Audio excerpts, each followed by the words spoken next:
네, 월요일부터 미 폐쇄 얘기, 시장에 상당히 우려스러운 용어죠. 하지만 현실로 다가오고 있기 때문에 점검을 안 해볼 수가 없겠습니다. 역시 국제통으로 유명하신 분입니다. NH농협선물 리서치의 이준우 센터장과 함께 이야기 나눠보죠. 안녕하십니까? 네, 안녕하세요. 자, 연방정부의 폐쇄, 이 네. 구멍가게도 아니고 연방정부가 폐쇄한다는 건 사실 상상으로는 하기가 좀 힘든 과거의 사례가 있었다고 하는데 네. 잘 기억은 나지 않습니다. 네. 그래서 근데 어떻게 평가를 좀 하고 계십니까? 예, 외신에서 말하는 government shutdown, 이렇게 정부가, 정부 기능이 마비에 접어든다는 얘기인데요. 아마 대부분 시청자 여러분께서 기억하시기는 한 95년 연말에 그때 클린턴 정부 당시에 그때 며칠씩 이렇게 연방정부 폐쇄 2번 있었던 걸 기억하실 텐데요. 저도 이번에 워싱턴 포스트 기사를 보다 알았습니다. 한번 준비한 화면을 한번 보시면요.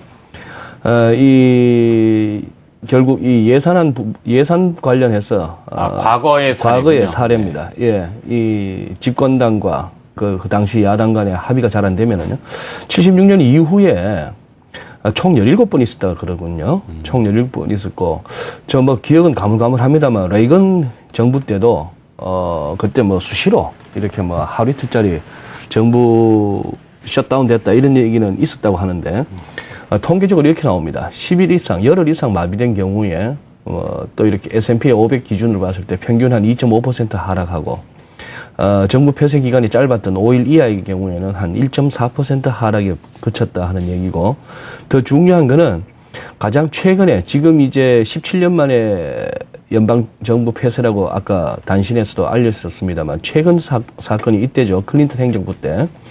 11월부터, 95년 11월부터 이듬해 이제 1월 초까지 한 2차례 정도 있었습니다만, 이때 오히려 S&P 지수 오히려 한 4% 올랐습니다. 이 무렵 기억나시죠? 우리 국내에서도 그때 한참 무슨 회사 이름에 텔 들어가고 닷 들어가고 하면 무조건 날아가던 시절이죠. IT 산업이 그때 이제 호황을 이루던 그 상황입니다만, 결과적으로 이렇게 보면은 결론이 이렇게 낼 수 있습니다. 당시의 경기 상황과 주가 레벨이 오히려 더 중요하다.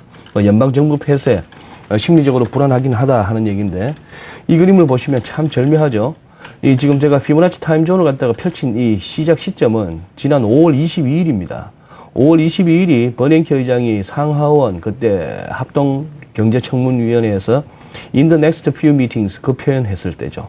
향후 몇 차례에 걸친 FOMC를 통해서 QE 축소를 결정할 수 있다. 이 소리하고는 난 이후부터 시장이 이렇게 테이퍼 온오프 장소로 갔다가 지금 여기까지 왔는데 절묘합니다. 무슨 자로 잰 듯이 여기서 이제 오늘 밤 이제 그리고 10월로 넘어가면서 연방 정부 폐쇄를 미국 정치가 어떤 식으로 해석할 것인지 딱 이렇게 변곡점에 도달한 상태에서 이제 10월을 맞게 되었습니다.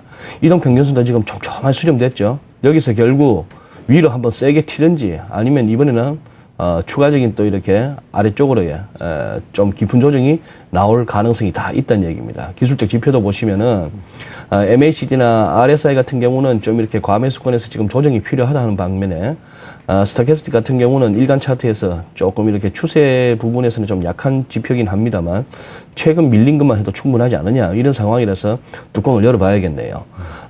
그런 상황이다 보니까 우리 지수도 이렇습니다. 우리 지수도 보시면은 한번 이때 제가 타임존을 펼친 시점은 8월 23일부터입니다. 외국인들이 본격적으로 순매수 나선 건 13일부터입니다만 지금 계속 시황에서 언급되는 외국인들이 쉬지 않고 하루도 빠지지 않고 순매수를 접어들었던 시점이 8월 23일인데요. 자, 우리가 지금 변곡점에 도달했네요. 변곡점에 도달해서 지난 주말은 어쨌거나 외국인들이 다시 또 2011포인트까지 끌어올리고 했습니다만 오늘 지금 2000을 내주는 그런 흐름. 결국 미국 시장 흐름에 따라서 이 구간이 방향이 정해지겠는데요. 자, 이 선, 이미 올라선 이 우하향 선이 지지선 역할을 할 그런 지금 분위기입니다. 그래서 낙폭이 제한적인 그런 상황인데 우리도 지표상으로는 지금 조금 불안한 흐름. 대략 저 점선이 1980으로 향하고 있네요. 이게 그렇죠. 한 1980 정도로 이렇게 수렴하고 있는 그런 상황이고, 아까 한 2.5% 정도 평균 하락했다고 한다면 연방 정부 우리 뭐 러플리 한 50%포인트죠. 2000 대비. 그러니까 2.5%로 그렇다면 환산했는데. 뭐 감안한다면은 그렇다면 뭐한 1950까지는 염두에 둬야겠다. 이런 뭐 과거에 단순한 계산이 나옵니다.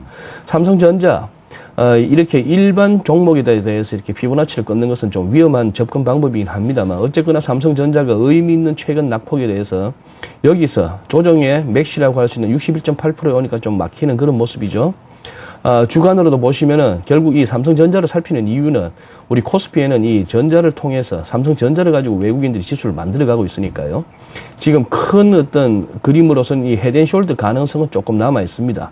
그런 상황에서 일단 이 선을 깨고 내려왔기 때문에 이 이후 과정은 조금 이렇게 전자 자체는 이렇게 재미가 없는 그림인데 여기서 이 뭐 차트를 보는 사람들은 레벨 짓기 위해서 하는 얘기인데 여기가 이 구름대 상단이 150만 원입니다. 그렇다면은 결국 우리가 삼성전자 주가를 가지고 생각해 볼 수 있는 거는 이 레벨 구름대 하단이 무너지는 그런 식의 추가 하락이라면은 조금 조정이 깊어지겠다.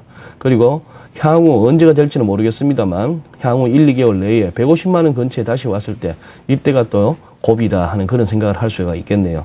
참 애매한 구간입니다. 네. 네. 자, 뭐 외신도 정리해 주셨고 과거의 사례도 이야기를 해 주셨는데 네. 다만 과거의 사례에 빠져있던 부분, 그러니까 외신에 종합해 보면은 과거에 이랬으니까 너무 우려하지 말아라. 네, 이것이 기조인데. 그런 기조였어요. 그죠? 네. 근데 과거에는 QE라고 했던 것이 빠져있는 부분 아니겠습니까? 네. 이번에는 연방정부가 폐쇄를 하는 과거의 경험도 있지만 폐쇄하게 되면은 경제지표가 안 나온단 말이죠. 일부는. 노동부에서는 네. 그것을 뭐 주간 실업수당 청구건수는 발표하겠다고 하지만 네. 나머지 이번 주에 10월 4일 날 예정되어 있는 9월 고용 동향이 일단 어떻게 될지 모르겠고 딜레이 네. 돼 버리면 네, 모르겠고 안 그러면 상무부에서는 아예 그냥 내놓지 않겠다라고 했습니다. 네. 그럼 이제 깜깜이로 가는 거 아닙니까? 그렇죠. 네. 깜깜이. 한번 얘기했어요. 깜깜이. 뭐 깜깜이. 앞에 보여야지 하는 거 아닙니까? 이게 지금 QE하고 연결이 되니까 상당히 논란이 많은데 이 부분을 좀 이야기해 주시죠. 네. 깜깜이 참 재밌는 용어가 나왔습니다. 우리 남자분들 뭐 포커나 하이로 같은 카드를 칠 때 보면은 결국 자기 패도 중요하지만 남의 지금 깔린 패를 잘 보는 거 뭐 고스톱도 마찬가지죠. 근데 결국 이 남의 패 모르고 치는 이 게임으로 이제 접어든다는 얘기인데 저야 뭐 개인적으로 미국 지표도 고용 지표를 비롯한 미국 지표도 그 신뢰성이 떨어졌다. 그 뭐 그냥 그러면 그런 줄 알지 하는 차원에서 이렇게 접근해 온 지 오래됐습니다만 지표가 잘 나오고 안 나오는 건 그다지 중요하지 않은 것 같고요.